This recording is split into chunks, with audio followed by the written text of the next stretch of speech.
فرش التراب يضمني. کسی شخص کو تکلیف میں دیکھ کر اگر آپ کا دل پسیجتا نہیں ہے، آپ کے دل میں رقیق کسے کہتے ہیں؟ پتلا، رقیق مادہ پتلا، رقت قلب، دل میں نرمی پیدا ہو جائے. دل میں نرمی اگر پیدا نہیں ہوتی ہے تو پھر جان لیجئے، میں ایک بہت سخت بات کہنے لگا ہوں، ایک شخص عالم ہو سکتا ہے، مفتی ہو سکتا ہے، فقیہ ہو سکتا ہے، مفسر ہو سکتا ہے، محدث ہو سکتا ہے، عابد ہو سکتا ہے، زاہد ہو سکتا ہے، نیک نہیں ہو سکتا اگر انسانی ہمدردی کا مادہ اس کے دل میں نہیں ہے. بات سمجھ لیا آپ نے پوری؟ یہ ہے ترتیب کے اندر مضمر. نماز اور زکوٰۃ کا ذکر بعد میں، وَآتَ الْمَالَ عَلَىٰ حُبِّهِ ذَوِي الْقُرْبَىٰ وَالْيَتَامَىٰ وَالْمَسَاكِينَ وَابْنَ السَّبِيلِ وَالسَّائِلِينَ وَفِي الرِّقَابِ، یہ پہلے آ رہا ہے. اور آپ میں سے بہت سے حضرات کو یاد ہوگی چوتھے پارے کی پہلی آیت، جو اس معاملے میں یوں سمجھیے قول فیصل، لَن تَنَالُوا الْبِرَّ حَتَّىٰ تُنْفِقُوا مِمَّا تُحِبُّونَ. تم ہرگز نیکی کے مقام کو نہیں پہنچ سکتے جب تک خرچ نہ کرو اس میں سے جو تمہیں محبوب ہے. اگر آپ کا مال ایسا ہے جو دل سے اتر گیا ہے، کپڑے بوسیدہ ہو گئے ہیں دے دیے غریب کو، جوتے ٹوٹ گئے دے دیے کسی کو، یہ نہیں ہے، یہ نیکی نہیں ہے. نیکی کیا ہے؟ مما تحبون، جو تمہیں پسند ہو وہ مال. لن تنالوا البر، اور یہ نوٹ کر لیجیے جنہیں عربی سے کوئی تھوڑا سا بھی کوئی مس ہے کہ لام اور نون کے ساتھ جو نفی آتی ہے فعل مضارع کے اندر، اس سے زیادہ تاکیدی نفی نہیں. لن تنالوا البر، ہرگز نہیں پہنچ سکتے نیکی کے مقام کو، حتیٰ تنفقوا مما تحبون، جب تک کہ تم خرچ نہ کرو اس میں سے جو تمہیں پسند ہو. اپنے محبوب مال کو جب تک خرچ نہیں کرو گے اللہ کی رضامندی کے لیے، اللہ کی رضا جوئی کے لیے، اس وقت تک نیکی کا مقام حاصل نہیں کر سکتے. حدیث میں نے آپ کو سنا دی، من یحرم الرفق، رفق کہتے ہیں دل کی نرمی، اسی سے لفظ رفیق بنا ہے.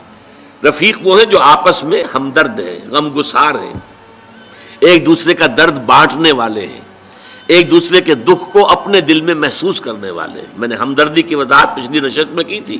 ہمدردی، ہم جماعت، ایک جماعت میں پڑھنے والے، ہم عصر، ایک زمانے کے لوگ. ہمدرد وہ جن کا درد جو ہے وہ کامن ہے، مشترک ہے، ایک کے درد کو دوسرا محسوس کر رہا ہے.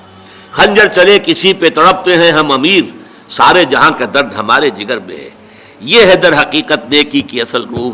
میں پھر دوہرا رہا ہوں، جس میں یہ نہیں ہے، جو بخیل ہے، جو کٹھور دل ہے، جو سخت دل ہے، وہ عابد ہو سکتا ہے، زاہد ہو سکتا ہے، مفسر ہو سکتا ہے، محدث ہو سکتا ہے، فقیہ ہو سکتا ہے، مفتی ہو سکتا ہے، لیکن نیک نہیں ہو سکتا. یہ قرآن کا فتویٰ ہے، لن تنالوا البر حتیٰ تنفقوا مما تحبون. پھر اس میں ایک بات اور نوٹ کیجئے، اس میں ترتیب بھی لازمی ہے. سب سے پہلا حقدار جو ہے آپ کے نیک سلوک کا وہ آپ کے قرابت دار ہیں. الاول فالاول، الاقرب فالاقرب. ہمیشہ قرآن مجید میں سب سے پہلے ذی القربیٰ، وآت ذی القربیٰ حقہ والمسکین وابن السبیل ولا تبذر تبذیرا. یہ بھی ہمارے منتخب نصاب کی آیت ہے سورہ بنی اسرائیل کی. اور تم حق ادا کرو جو ذی القربیٰ ہیں، قرابت دار ہیں، رشتہ دار ہیں. یہ خاص طور پر بات کیوں کہی جاتی ہے؟ عام طور پر قرابت داروں میں، قریبی رشتہ داروں میں شکر رنجیاں ہوتی ہیں. اب فلاں جو ہے، فرض کیجئے کہ کوئی چھوٹا بھائی فوت ہو گیا یا بڑا بھائی فوت ہو گیا ہے، اب دوسرا بھائی جو ہے اچھا ہے، جو فوت شدہ بھائی ہے اس کے حالات اب خراب ہیں، بیوہ ہے، بچے ہیں، کوئی ذریعہ معاش نہیں ہے، اور یہ شخص جو ہے وہ صاحب ثروت ہے، صاحب دولت ہے. یہ اوروں کو تو خیرات دے گا، اپنے یتیم بھانجا اور بتیوں کو نہیں دے گا. کیوں؟ انہوں نے یہ کیا تھا، انہوں نے یہ کیا تھا، انہوں نے فلاں وقت یہ کہہ دیا تھا، وہ بھابھی نے فلاں وقت جو ہے میرے ساتھ یہ معاملہ کیا تھا.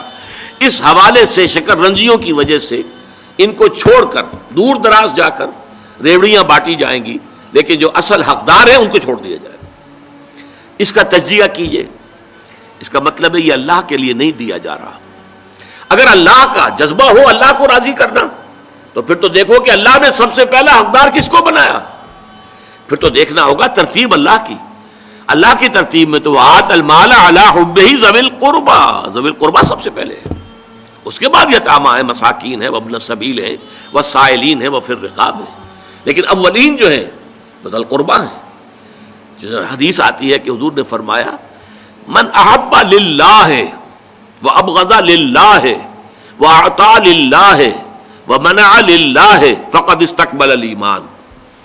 جس نے اگر کسی سے محبت کی تو اللہ کے لیے محبت کی، کہ اللہ کو پسند ہے کہ اس سے محبت کی جائے، اور کسی سے بغض اور عداوت رکھی تو وہ بھی اس لیے کہ اللہ کو پسند ہے کہ اس سے بغض رکھا جائے، اور اگر کسی کو کچھ دیا تو اس لیے کہ اللہ کو اس کا دینا پسند ہے، اور کسی سے کچھ روکا تو اس لیے روکا کہ اللہ کو اس کا روکنا پسند ہے. یعنی انسان کے تمام اعمال کا اصل موٹو جو ہے وہ ذات باری تعالی اور اس کے احکام اور اس کی پسند اس کی ناپسند بن جائے. اگر یہ ہو جائے من احب للہ ہے وابغض للہ ہے واعطى للہ ہے ومنع للہ ہے فقد استکمل الایمان، تو ایسے شخص نے تو اپنے ایمان کی تکمیل کر لی. یہ کمال ایمان کا مقام ہے.